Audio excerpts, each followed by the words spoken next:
Ito maganda to oh. Ayan. Sobrang solid ng mga betas natin ngayon, mga materialis. Ito, mga female na half moon. Para siyang plakat din mga body, pero half moon yan. Ito, half moon din. Ito niya itsura. Sobrang laki na yun mga body.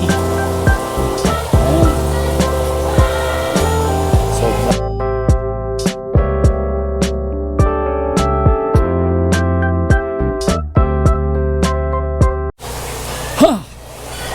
Yo, what's up mga buddy? Sobrang tagal natin hindi nag-vlog. Namiss niyo ako mga buddy. Ako namiss ko kayo at namiss ko mag-vlog. Medyo nawalan tayo ng gana kasi nga syempre ikaw ba naman na hindi mo na malagyan yung inyong YouTube account is nakakawalang gana talaga mga buddy. Pero ganun pa man, tuloy pa rin tayo mga buddy sa pag bibigay ng tips sa pag-aalaga ng isda.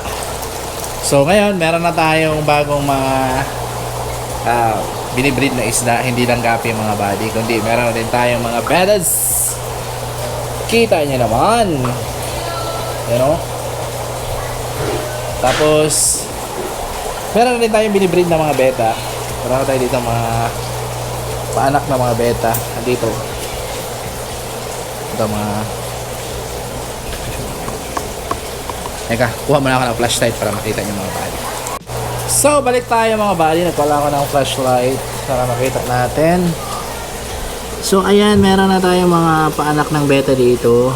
And malalaki na nga. Yung mga buddy. Silip lang. Ayan. Tapos dito, ang daming papisa dito mga buddy. Bigyan ko kayo ng pakita ko sa inyo. Para at least meron kayong idea ano na yung mga binibreed natin dito. Ayun oh, dami oh. Kanya yan. Daming beta. Ayun, daming papisa oh. Ito pa dito. Ito naman green. Neon green to mga buddy. And hindi ko alam ba't nawala yung mga fry dito, pero ayan, meron pa pala dito mga natira. Kinain siguro nung lalaki. Ayan, tapos dito sa kabila meron din ito mga buddy, mga napisa na to eh.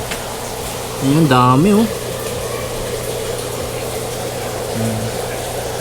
Parang kuto sa sobrang dami. Ayan, mga multicolor na betas, kasi balak natin mag-breed ng mga color na beta. Hindi naman tayo magaling para sa beta, nagpa-practice pa lang tayo mga buddy. And so far so good. So ayan yung mga napisa nating beta. Meron pa dito mga 3 planggana na napisa na din. Tapos dito meron tayong mga gino-grow out ng mga beta na pinapakondisyon natin. May mga dumating tayong mga materialis dito ng beta. Yan, Black Samurai, mga puro plakat to mga buddy. Tapos may mga ilang half moon. Ito maganda to oh. Ayan. Sobrang solid ng mga betas natin ngayon, mga materialis. Ito, mga female ng half moon. Para siyang plakat din mga buddy, pero half moon yan. Ito, ayan, half moon din. Ito niya itsura. Sobrang laki na yun mga buddy. Ayan. Sobrang solid na mga betas natin ngayon. Ito din, half moon to. 3 pair to na sobrang lupit ng mga itsura. Ito, meron tayong dombo na pineapple na plakat. Meron din tayong salamander dito na sobrang laki ng tenga. Ayan o. Tapos super red. Red talaga mga buddy. Wala yung irids mga buddy. Red talaga. Ayan, kondisyon na. Dito naman mga multicolor to. Na mga MMC. May mga koi. May half moon na super red. Sobrang dami na beta natin ngayon. Tapos dito may MMC tayo dito, metallic na multicolor. Yan, condition na. May mga binibreed tayo dito na hindi pa napisa. Ayan, mga binibreed natin, hindi pa napisa mga buddy. And sobrang dami nitong binibreed natin. Medyo di pa tayo totally talaga na into beta. Bali sa ngayon is breed lang muna. Pero nag-ready na ako ng mga lalagyan mga buddy kasi alam kong dadami talaga yung beta dito sa farm. So isa yan sa mga pine-prepare ko ngayon ng mga gamit. Ito tulad nito yung mga pan natin, mga lapad bottles na binabutasan natin yung gilid. Tulad nito. Kasi gagawa tayo ng malataylan na setup. At sobrang dami yung kailangan natin na bottles. Target natin is 10,000 bottles dito sa farm. Initial plan yan mga buddy. And then meron tayo ditong meron din akong biniling maliit na balde for females. Yan, pang grow out ng females. Maliit lang to mga buddy. Nabili ko sa bentahan ng mga ganito.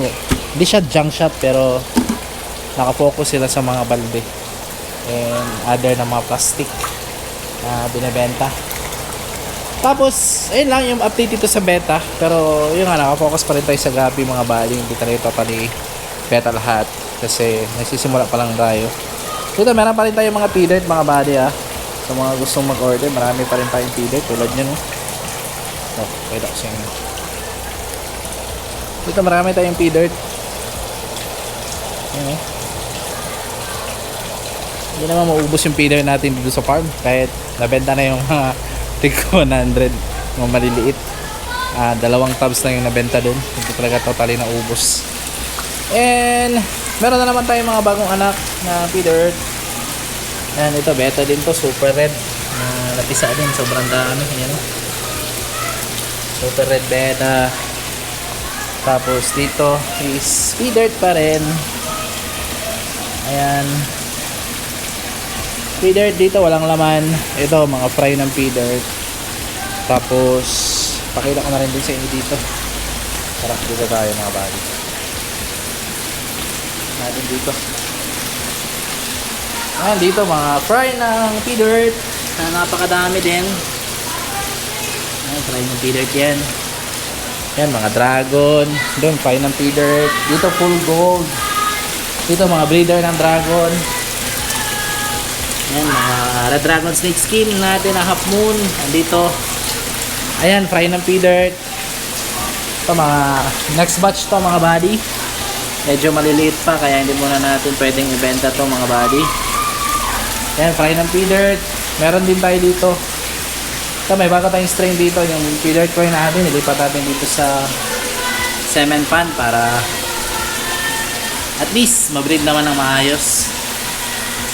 Full gold as usual. Ito fry ng P-Dirt. Ayan, sobrang dami din. Hopefully next month is marilis na din to. Full gold P-Dirt at marami dong singa. Around 400 plus na mga singa. And pakita ko lang sa inyo, quick update lang to mga buddy. Siguro mga 10 minutes lang. Kasi hindi pa talaga totally na magbablog ako ng straight. Gusto ko lang subukan ulit na mag-vlog padandahan. Dito meron tayong mga ginugroom na P-Dirt.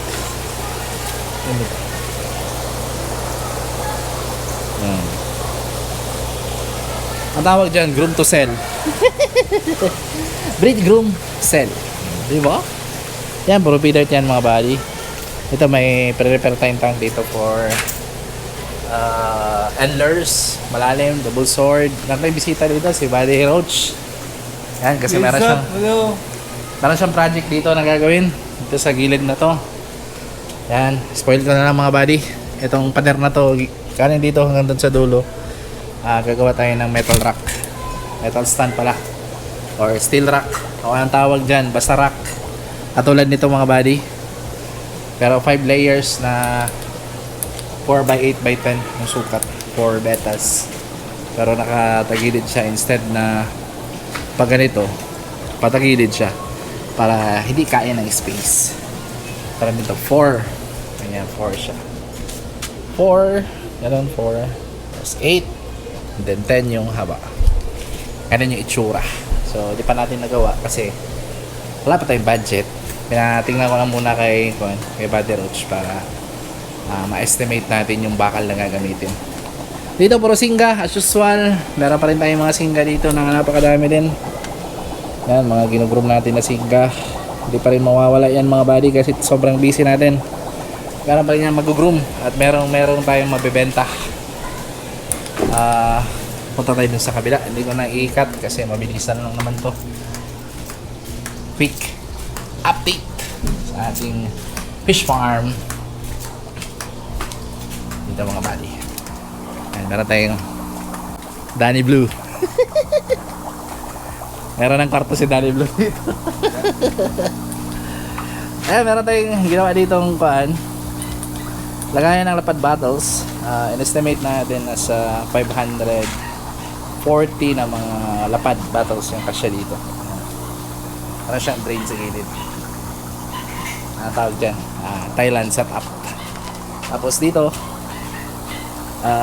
dediretso natin yan dito. Tatanggalin natin lahat ng black box na yan kasi dito natin ilalagay yung 10,000 pieces na bottle kung kasya. Kung hindi naman, kung ilan na yung kaya, yun na ilalagay natin dapat bottles. Tapos dito sa gilid balak kong gawing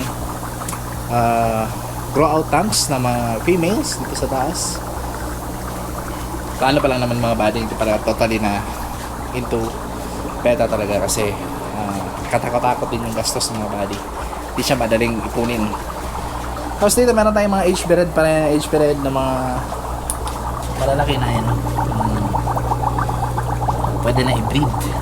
So meron din tayong release yan mga body. Starting 500 pesos up to 25 pesos depende sa quality. HB-Red, din sa dulo is Wild Red. And dito is meron pa rin tayong mga Daphnia na kinoculture. Yan, cultured Daphnia. Tapos the rest puro guppies na yan mga buddy. And hindi ko na i-detail ngayon, baka sa susunod na vlog na lang kasi mabilisan na naman tong vlog na to mga buddy. So quick update lang dito sa so ayun lang mga buddy. Huwag kalimutan hindi ko na alam kung sasabihin. Like, share, and subscribe. Ayun. Ayun lang mga buddy. Bye. Peace out.